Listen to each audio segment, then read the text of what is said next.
Kerja dulu atau langsung mulai bisnis ya? Nah, ini sih tergantung lo ya. Zaman sekarang banyak perusahaan yang kurang fair memperlakukan karyawan-karyawan mereka. Guys, data dari Sakernas, jumlah pengangguran di Indonesia udah sampai 7,86 juta dari total orang yang bisa kerja sekitar 147,7 juta orang per Agustus 2023. Parahnya lagi, yang paling kebanyakan nganggur itu dari anak muda, khususnya Gen Z yang usianya 15-24 tahun. Sekitar 19,4% dari mereka. Bedanya kalau zaman dulu, orang lebih gampang buat mulai bisnis atau dapat kerja. Nah, sekarang susah banget, bro. Ada dua hal besar yang jadi penyebabnya. Pertama, perkembangan teknologi yang bikin persaingan kerja makin ketat. Kedua, permintaan tenaga kerja yang lebih spesifik dan tinggi. Jadi, buat yang mau mulai bisnis atau cari kerja sekarang, harus lebih siap, lebih pintar, dan lebih ngikutin perkembangan zaman. Nah, kalau udah gini, mending kerja dulu atau langsung mulai bisnis aja nih. Nah, menurut gua, nggak ada jawaban yang tepat untuk setiap orang. Karena balik lagi ke passionnya masing-masing, profilnya masing-masing. Tapi ada beberapa pertimbangan dari gue yang bisa bantu lo buat bikin keputusan. Pertama,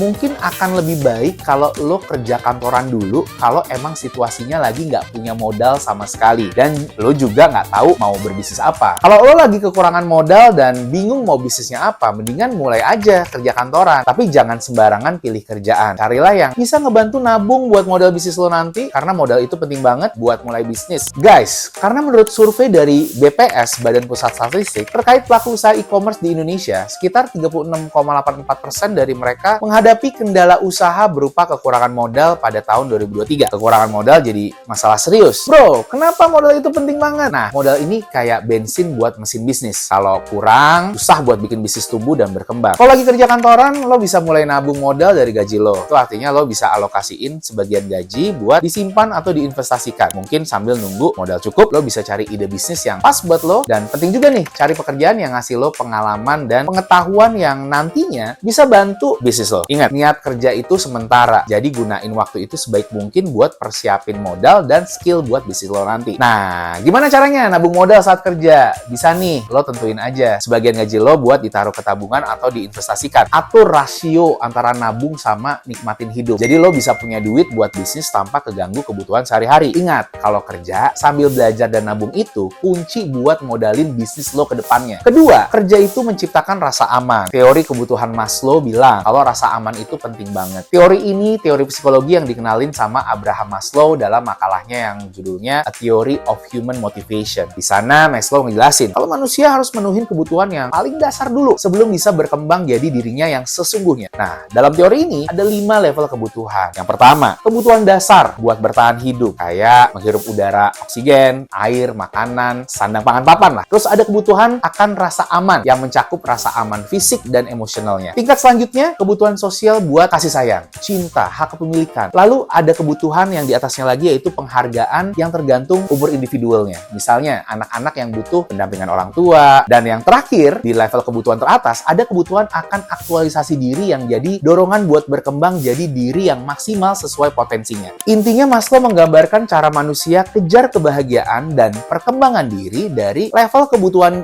dasar sampai yang paling tinggi. Nah, kerja itu bisa jadi cara buat menuhin kebutuhan itu. Karena ada jaminan gaji, stabilitas. Tapi ya jangan lupa, kerja juga bukan cuma buat nyari aman aja. Nunjukin kinerja yang baik itu penting buat nunjukin komitmen dan tanggung jawab lo. Jadi, selain ngejar rasa aman, kita juga bisa berkembang dan mencapai aktualisasi diri lo. Sesuai teori Maslow. Nah, kalau ngomongin soal resiko kerja dan berbisnis, semuanya pasti punya resikonya masing-masing. Resiko bekerja termasuk stres, pendapatannya tapi stabil dan mengembangkan karir. Sementara resiko berbisnis lebih kompleks, kayak resiko mendapat kerugian, modal dan komitmen yang butuh besar, kendala pasar yang nggak stabil, dan persaingan bisnis yang ketat banget. Jadi pilihannya tergantung sama preferensi dan siap enggaknya kita menghadapi resiko. Nah, yang ketiga, miliki jiwa entrepreneur sejak menjadi karyawan. Lo harus punya jiwa entrepreneurship sejak lo jadi karyawan. Kerja bukan cuma sekedar ajang latihan sebelum punya bisnis, tapi juga peluang emas buat ngerawat dan ngembangin jiwa entrepreneur dalam diri kita. Sebagai karyawan, lo punya kesempatan untuk ngasih ide dan inovasi dalam setiap tugas yang lo kerjain. Dan nggak cuma itu, lo juga bisa berkontribusi dalam meningkatkan kinerja perusahaan dengan ngasih ide-ide segar dan selalu mencari inovasi. Nah, gimana lo nanganin dan nyelesain setiap masalah kerjaan? Itulah yang bisa bener-bener numbuhin jiwa kewirausahaan lo. Well, kerja bukan cuma sekedar rutinitas harian, tapi juga platform untuk menggali potensi dan membentuk karakter seorang entrepreneur yang tangguh dan kreatif. Nah, ini dia tips buat lo yang mau kerja dulu. Tips pertama, lo bisa kerja di UMKM atau kerja di brand lokal. Kenapa? Mulai dari cara kerja mereka, culture kerja mereka. Banyak yang bisa lo terapin nanti ke bisnis lo. Kalau misalnya lo kerja di perusahaan yang langsung besar, udah punya gedung sendiri, kayak misal di daerah SCBD Jakarta gitu, cara kerja mereka itu sangat berbeda dengan bisnis UMKM. Saking bedanya, belum tentu lo bisa praktekin ilmu yang lo pelajarin ke bisnis lo nantinya. Tapi berbeda kalau kerjanya, ya tadi, di UMKM atau brand lokal. Lo bisa benar-benar jadi saksi langsung dan bisa belajar cara manajemen tim, cara kerja mereka, apa aja yang jadi proses-proses yang ada dalam internal bisnis, dan nanti akan lebih gampang untuk lo praktekin ke bisnis lo sendiri. Lo bisa belajar ini semua tanpa nanggung resiko kegagalan karena ini bisnis orang lain. Yang ada malahan lo bisa belajar ilmu-ilmu berharga yang susah didapetin dan bisa lo praktekin ke bisnis lo langsung nantinya. Oke, tips yang kedua, lo bisa kerja di perusahaan yang satu industri. Jadi, kalau misalnya lo lagi mikir mau bangun bisnis furniture misalnya, ya lo kerja di perusahaan yang jualan furniture atau mungkin yang mirip-mirip, misalkan interior design atau perusahaan konstruksi. Tujuannya biar nanti ilmu yang lo pelajari selama bekerja di sana bisa lebih gampang dan relevan buat lo praktikin ke bisnis lo. Nah, tapi kalau lo sendiri belum tahu mau bisnis apa, lo bisa mulai dengan perusahaan yang mungkin industrinya lo suka atau mungkin lo minati, karena biasanya nih ujung-ujungnya kalau lo bikin bisnis pasti nggak akan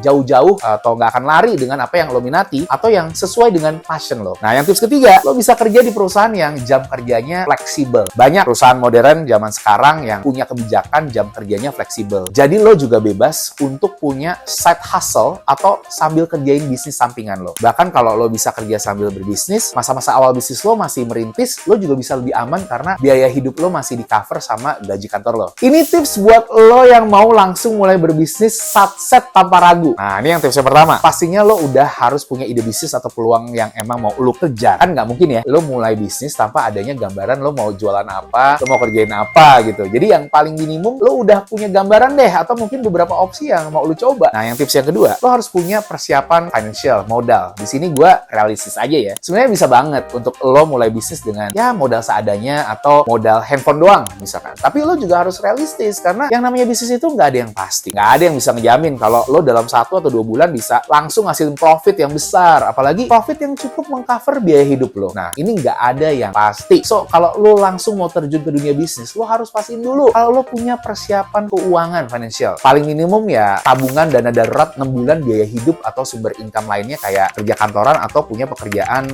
freelance lepasan. Nah, tips ketiga, good timing atau punya waktu yang tepat. Nah, menurut gue ini penting banget sih karena biasanya a good business owner itu punya insting dalam mendapatkan timing yang bagus karena mereka bisa mengenali market, tahu potensinya, tahu resikonya, mengenali perilaku customernya, dan mereka bisa ngerasain kapan mereka harus fokus terjun ke market tersebut. Jadi kalau lo lagi lihat peluang yang tepat dan timingnya juga lagi tepat banget, apalagi kalau lihat permintaan produk atau jasa yang lo jual, lebih baik lo langsung ke bisnis dulu untuk secure the demand. Karena menurut gue lo nggak harus tunggu sempurna kok untuk memulai jualan, memulai berbisnis. Yang penting jangan melupain persiapan keuangan yang tadi udah gue jelasin. Nah, ini yang tips keempat. Kalau lo udah siap berbisnis, lo harus udah siap sama resiko gagal. Ingat ya, bisnis itu nggak ada yang pasti. Kalau misalnya lo kerja kantoran, lo bakalan dapet kepastian gaji. Tapi kalau yang namanya bisnis, apalagi di awal-awal, wah nggak ada tuh pasti-pastinya. Ya. Tips kelima, lo harus punya rencana cadangan, backup plan. Apa yang bakal lo lakuin kalau semisal bisnis lo gagal? Ini bukan gue nakut-nakutin ya, tapi gue cuma mau ngingetin kalau bisnis itu nggak ada yang pasti. Lo harus punya backup plan supaya lo bisa lebih bebas untuk mengeksplor peluang. Jadi intinya cek dulu tujuan, nilai, dan keadaan lo sebelum putusin. Kerja bisa bantu financial, tapi buka bisnis langsung bisa kasih kebebasan yang lo cari. Pokoknya lo harus tahu apa yang benar-benar lo mau dan siapin diri lo sebelum ambil keputusan penting. Nah, kira-kira menurut lo apa lagi nih topik menarik yang pengen gue bahas di next video? Kasih tahu di kolom komentar ya, gue tunggu jawaban lo.